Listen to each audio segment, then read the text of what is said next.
Hello everyone, welcome to the channel study time. और आज हम chapter 2 from the book Hornbill को आगे कंटिन्यू करेंगे। This is going to be a part 2 explanation of the chapter we are not afraid to die if we can all be together. So let's start with another part, because हमने part 1 में यहाँ तक chapter पढ़ लिया था। अब हम आगे कंटिन्यू करते हैं। But so let's begin. But our respite was short lived. देखो, थोड़ी टाइम उन्हें रेस्ट मिली थी। बहुत ज़्यादा तूफानों के बाद उन्होंने 2 दिन के बाद खाना भी खाया था। But our respite was short lived. Respite means what? Means a short period of rest, okay, from something that is difficult. बहुत डिफिकल्टी के बाद जो थोड़ा सा उन्हें रिलीफ मिला था वो बहुत थोड़े वक्त के लिए था। It was short lived. At 4 p.m. black clouds began building up behind us. 4 बजे फिर से काले काले बादल छा जाते हैं। And within the hour, the wind was back to 40 knots as the seas were getting higher. तो हवाएं फिर से तेज होने लग जाती हैं और जो है waves भी high हो जाती हैं. Seas were getting higher. The weather continued to deteriorate. Means it was getting worse throughout the night. तो रात जैसे ही होती है, क्योंकि शाम के 4 बजे से ये सब शुरू हो जाता है, तो रात बहुत ही ज़्यादा उनकी बुरे उसमें वेदर में निकलती है। तो वेदर जो होता है धीरे धीरे वर्स होता जाता है, बहुत ही ज़्यादा डिटोरियोरेटिंग होता जाता है। And by dawn on January 4, dawn means you know early morning, सुबह सुबह जनवरी 5 को क्या होता है? Our situation was again desperate. तो उनकी जो सिचुएशन है वो फिर से आउट ऑफ कंट्रोल हो जाती है। Desperate means very bad, very serious. Again they become hopeless. When I went in to comfort the children, John asked, "Daddy, are we going to die?" तो जब वो अपने बच्चों के पास जाता है अंदर, उन्हें थोड़ा कंफर्ट करना चाहता है, लेकिन बच्चे आगे से क्या पूछते हैं? जॉन पूछता है, "Daddy, are we going to die?" I tried to assure him that we could make it. तो नरेटर उन्हें एश्योर करने की कोशिश करता है कि वो किसी तरह बच जाएंगे और शायद वो उस आइलैंड तक भी पहुंच जाएंगे। But daddy, he went on, we aren't afraid of dying if we can all be together. Okay, so वो कहता है कि हम डर नहीं लगता मरने से अगर हम सब एक साथ हो, you and mummy, Sue and I. तो जॉन ये बात कहता है कि नरेटर और उसकी वाइफ और उनकी बेटी स्यू और जॉन अगर एक साथ रहते हैं और एक साथ मरते हैं तो उन्हें डर नहीं लगता। I could find no words with which to respond, but I left the children's cabin determined to fight the sea with everything I had. तो वो बच्चों को कंफर्ट करने के लिए जाता है, लेकिन अपने बेटे से ऐसी बातें सुनकर उसके पास उसका कोई आंसर ही नहीं था. I could find no words with which to respond. Respond means to answer. Okay, to reply. But I left the children's cabin determined. वो बहुत ज़्यादा determined हो जाता है और भी ज़्यादा having made a firm decision. Okay, or you can say full of determination he was now to fight the sea with everything the narrator had. To protect the weakened starboard side. हमें पता है कि starboard side बहुत ज़्यादा बुरी तरह damage हुई है. I decided to heave to. Heave to means to raise or to lift with effort with the undamaged port hull facing the oncoming waves using an improvised sea anchor. Improvised का मतलब होता है without any preparation. तो वो एक ऐसा सी anchor use करने वाला है. किस चीज से बना होगा वो? ऑफ हैवी नायलॉन रोप. उसमें वो नायलॉन रोप यूज करेगा. And 222 litres plastic barrels of paraffin. Paraffin एक कलरलेस लिक्विड होता है, तो उसके उसके 2 बैरल्स को वो यूज करने वाला है जो कि 22 लीटर्स के है. वो प्लास्टिक बैरल्स है. बैरल्स मीन्स ड्रम्स, जिसमें कि आपने देखा होगा कई बार फ्यूल को स्टोर किया जाता है. तो उसे as an anchor he is going to use along with the nylon rope. That evening, Mary and I sat together, holding hands. तो अपनी वाइफ के साथ बैठा हुआ है. As the motion of the ship brought more and more water in through the broken planks. तो ship जैसे जैसे मूव कर रही है, जो प्लैंक्स होते हैं, actually this ship is made up of wood. तो इसमें प्लैंक्स को यूज किया गया है. प्लैंक्स क्या होते हैं? They are the actually the long flat pieces of wood. तो ऐसे जो वो प्लैंक्स हैं उनके साइडों से भी पानी अंदर की तरफ आ रहा है. More water is through the broken planks. जो प्लैंक्स टूट गए हैं उनमें से पानी आ रहा है. We both felt the end was very near. तो दोनों को लग रहा था कि शायद बहुत जल्दी सब कुछ खत्म होने वाला है. But wave walker road out the storm and by the morning of January 6 with the wind easing I tried to get a reading on the sextant.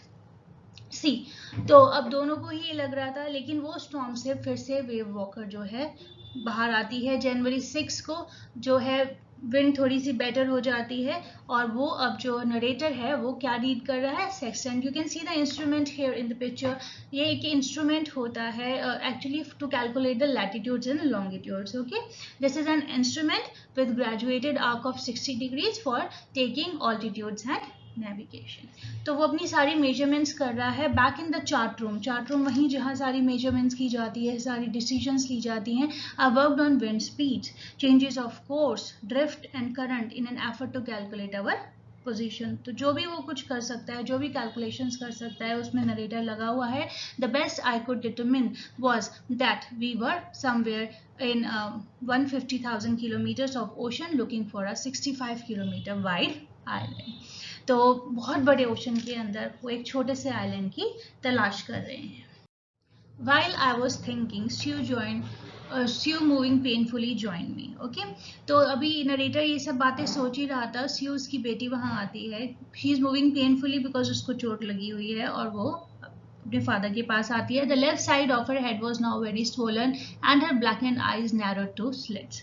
तो उसका जो लेफ्ट साइड का हेड है बहुत ज़्यादा उसमें स्वेलिंग हो चुकी है, और उसकी जो आंखें हैं चारों तरफ ब्लैक हो रखी हैं, और आंखें अब कैसी हो गई हैं, they have become narrow two slits. जैसे एक हल्का सा स्लिट नजर आ रहा है सिर्फ उसकी आईज का, क्योंकि स्वेलिंग बहुत ज़्यादा है। She gave me a card she had made. वो एक कार्ड बना के लाती है। On the front she had drawn caricatures. Caricatures होते हैं pictures of a person like cartoon. You can C in the picture, ऐसे कुछ भी बच्चे जो ड्रॉ करते हैं या ऐसे या इन कार्टून फॉर्म, उसे कैरिकेचर्स कहते हैं, of Mary and me with the words here are some funny people. तो वो ये लिखकर लेकर आती है, did they make you laugh? I laughed a lot as well. Inside was a message.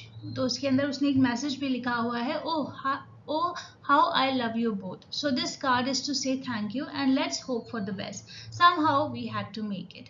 तो इस तरह से वो एक इंस्पिरेशन से भरा हुआ कार्ड अपने फादर के लिए लेकर आती है। I checked and rechecked my calculation. Narrator बार बार अपनी calculations को check करता है. We had lost our main compass and I was using a spare which had not been corrected for magnetic variation. तो उसकी main compass गुम चुकी है, और जो दूसरी compass है उसको ठीक से चेक भी नहीं किया गया था. It was not being corrected for the magnetic variation. I made an allowance for this and another estimate of the influence of the westerly currents. अभी पहले इतना समझ लेते हैं. I made an allowance for this means to consider when making a judgment. तो बहुत ध्यान से वो सारे एस्टिमेशंस करता रहा था. And another estimate of the influence of the westerly currents which flow through this part of the Indian ocean. तो सारी कैलकुलेशंस कर रहा है, कैसे करंट्स हैं, कैसा वेदर है, उसके अकॉर्डिंग. अबाउट 2 PM, दोपहर के 2 बज जाते हैं. I went on deck and asked lady to steer a course of 185 degrees. तो वो जाकर लेडी से कहता है कि तुम इसकी जो डायरेक्शन है उसे 185 डिग्रीज पे करो. If we were lucky, I told him with a conviction. Conviction means a belief. Okay, I did not feel, but उसे ऐसा कुछ फील नहीं हो रहा था. He could expect to see the island at about 5 PM. तो 5 बजे तक शायद वो उस आइलैंड तक पहुंच सकते हैं. Then with a heavy heart, heavy heart means very unhappy, I went below, climbed on my bunk, bunk means a bed, and amazingly dozed off. Dozed off means to went off to sleep. तो वो जाकर सो जाता है. When I woke it was 6 PM. तो उन्होंने 5 बजे का सोचा था, 6 बज चुके हैं. And it was growing dark, अंधेरा होने लगा था. I knew we must have missed the island. तो नरेटर को लगा कि शायद वो आइलैंड पर नहीं पहुंच पाए. And with the sail we had left we couldn't hope to beat back into the westerly winds. तो उनके पास जो सेल बचा था, जो कपड़ा यूज किया जाता है फॉर सेलिंग, तो वो सब इतना इनफ नहीं था कि वो दोबारा वापस जा सके वेस्टर्ली विंड्स में. At that moment a tousled head means disarranged hair of the narrator's son Jonathan. Now Jonathan has appeared by my bunk. उसके बेड के साइड पे आता है. Can I have a hug? तो वो पूछता है क्या मैं आपको हग कर सकता हूँ. Jonathan asked. Sue was right behind him. और उसके पीछे कौन खड़ी है? Sue, उसकी बेटी.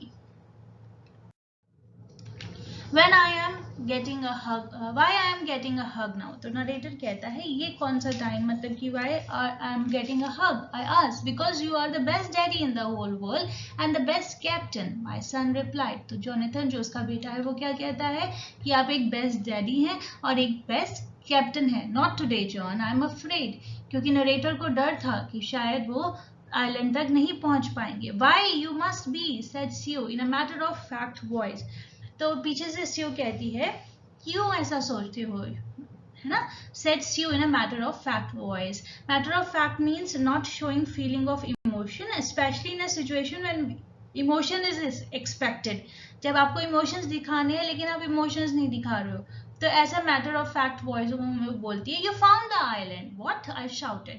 It's out there in front of us. They chorus इकट्ठे बोलते हैं. As big as a battleship. As big as a battleship. Battleship एक heavy warship को कहा जाता है because ये island काफी ज़्यादा छोटा है, इसलिए ये कोई बहुत ज़्यादा बड़ा island नहीं है, इसलिए उसे एक battleship से compare किया गया है. I rushed on deck and gazed with relief. तो उसके अंदर एक relief था. At the stark outline of Amsterdam. You can see in the picture. सिर्फ इतना सा ये Amsterdam का island है, तो यहाँ पर उसको बहुत ही ज़्यादा relief मिलती है. Stark outline means sharply defined. Okay? तो ऐसी जगह पर वो अपने एम्स्टरडैम पर पहुंच जाते हैं. It was only a bleak piece of volcanic rock with little vegetation, the most beautiful island in the world. यहाँ पे बहुत ज़्यादा कोई वेजिटेशन नहीं है, ये एक वॉल्केनिक रॉक ही है. The bleak piece of volcanic rock. Bleak means an area of land lacking vegetation, तो यहाँ पे कोई खास वेजिटेशन नहीं है, बट ये एक most beautiful island in the world है. We anchored offshore for the night, and the next morning, all 28 inhabitants of the island cheered as they helped us ashore. Anchored means to moor a ship to the sea bottom. Moor means to tie. Okay, moor a ship to the sea bottom, and offshore means situated at the sea, some distance from the shore. तो shore से थोड़ा सा दूर उन्होंने जो है अपनी ship को anchored किया. And the next morning क्या होता है जब सुबह होती है. 28 inhabitants, तो वहाँ के जो, क्योंकि आइलैंड बहुत छोटा है इसलिए सिर्फ 28 inhabitants हैं वहाँ पे, और वो सब उन्हें चीयर करने के लिए आते हैं. as they helped us ashore. ashore का means on the shore of the land.